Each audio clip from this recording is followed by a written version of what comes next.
안녕하세요, 김혜수입니다. 지난 1월 8일 트럼프 대통령께서 트루스 소셜을 통해 2천억 달러 규모의 MBS를 정부가 직접 매입하겠다는 발표를 했는데요. 지금 이 시점에서 갑자기 정부에서는 2천억 달러 규모의 MBS를 사들이겠다고 했을까요? 오늘은 그 이유에 대해서 함께 분석해 보도록 하겠습니다.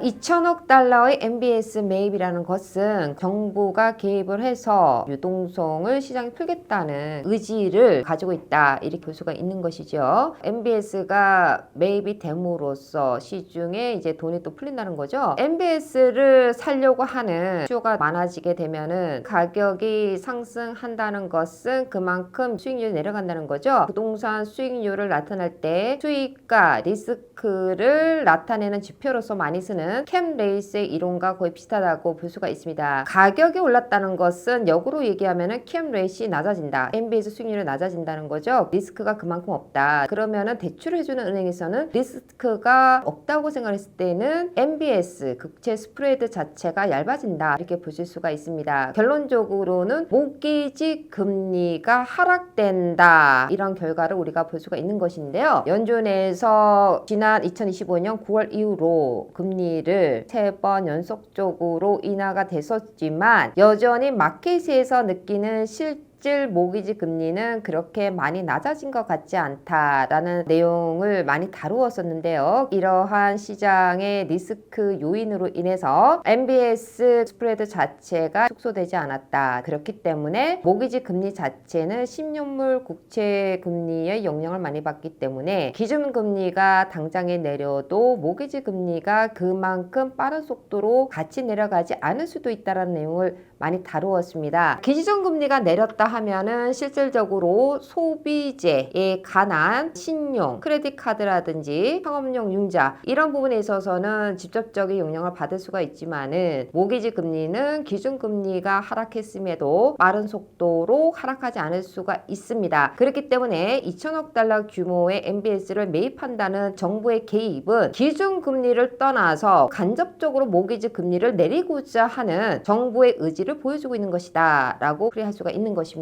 이 시점에서 왜 굳이 정부가 기준금리라는 경로를 거치지 않고 곧바로 모기지 금리를 내리는 방안을 택했을까? 가격의 문제도 있겠죠. 여전히 높은 주택 가격, 그리고 모기지 금리가 2025년도에 비하면은 내려가긴 했지만은 소비자들이 느끼는 체감 금리가 또 그렇게 낮은 것만 아니기 때문에 시장에서 거래를 살리기에는 상당히 애매한 부분이 있다. 여기에서 잘못 생각할 수 있는 거는요, 섣불리 많은 규모의 MBS를 매입하는 경우에는 인플레이션이라는 부분을 생각했을 때는 아직까지는 위험이 좀 있는 시장이다. 그렇기 때문에 어느 정도 거래의 회복만 생각해서 나온 시장 거래 회복의 차원이다, 이렇게 우리가 해석할 수가 있는 것입니다. 그렇다면 정부가 직접적으로 MBS를 매입함으로써 모기지 금리를 낮췄다, 그래서 시장의 거래를 어느 정도 회복시키려고 했다. 여기서 중요한 거는 얼마나 많은 사람들이 참여할 수 있을까, 이러한 혜택에 대해서 시장의 반응은 어떨까, 이런 부분이죠. 일단은 단기적으로 일부 거래는 살아날 수가 있겠죠. 그러나 더 중요한 것은 심리의 회복이 과연 받들어질까, 이 부분까지도 우리는 생각을 해야 된다는 것이거든요. 금리 인하는 중요한 영향을 주는 하나의 불씨라면은 그 영향으로 인해서 소비자의 심리가 살아나야 된다는 것이죠. 소비자의 심리가 살아나고, 그리고 이 시장의 모든 지표들의 신용이 회복돼야 된다는 것이죠. 그러면서 거래가 활발하게 증가를 해야 된다. 그리고 또 유동성을 제공해주는 대출은행에서 대출 규제가 그만큼 완화돼야 된다. 그럼으로써 거래량이 더 증가하게 되고, 이 거래량이 가격을 끌어당기는 역할을 한다. 궁극적으로 가격이 상승한다. 이 국면으로 계속해서 돌고 돌아줘야지만이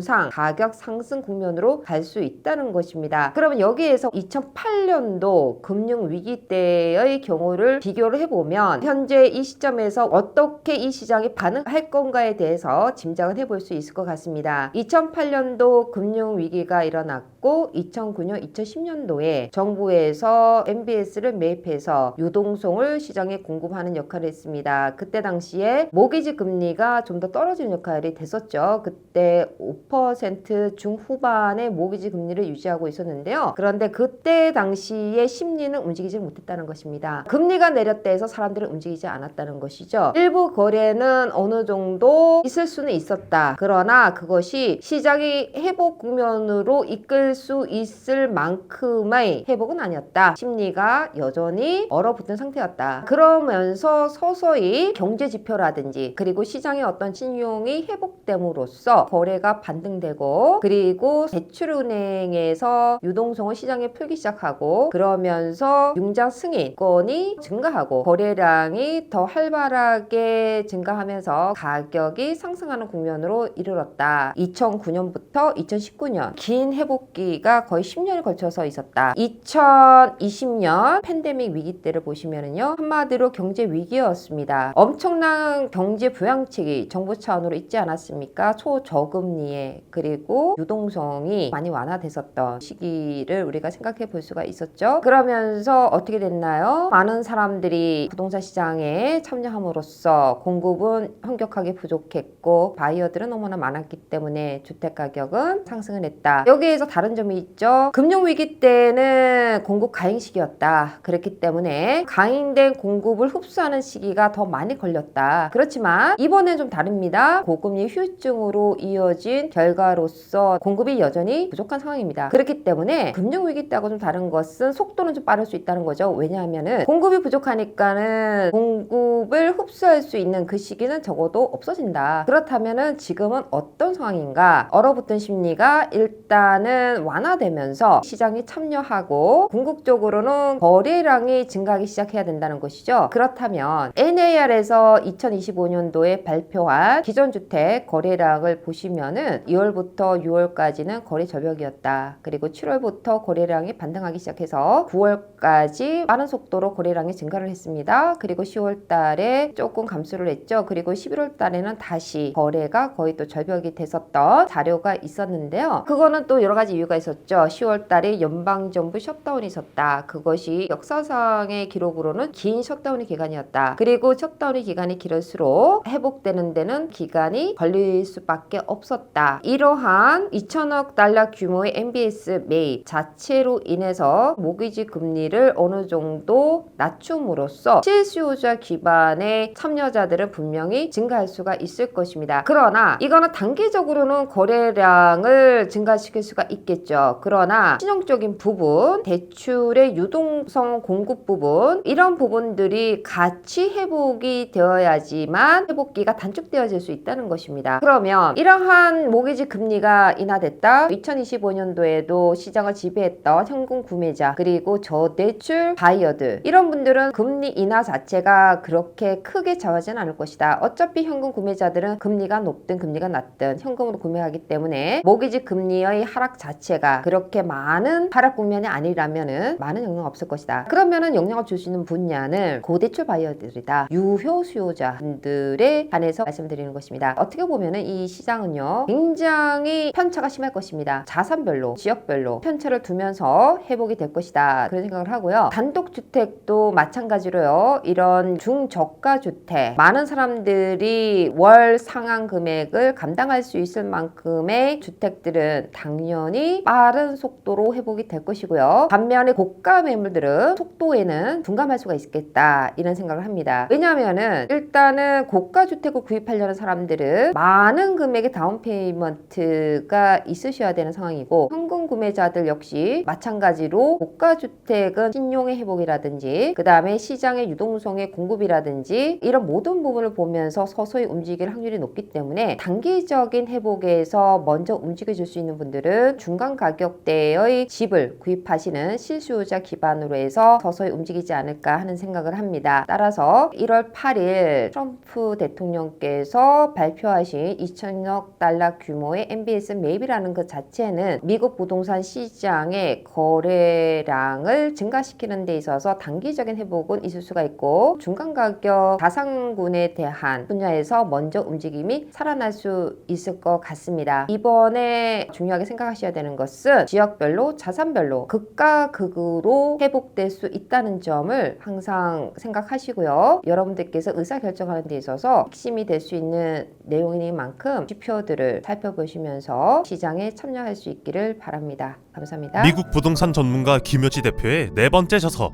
트럼프 2.0 시대 새로운 사이클의 기회를 선점하라. 미국 부동산 트렌드 2025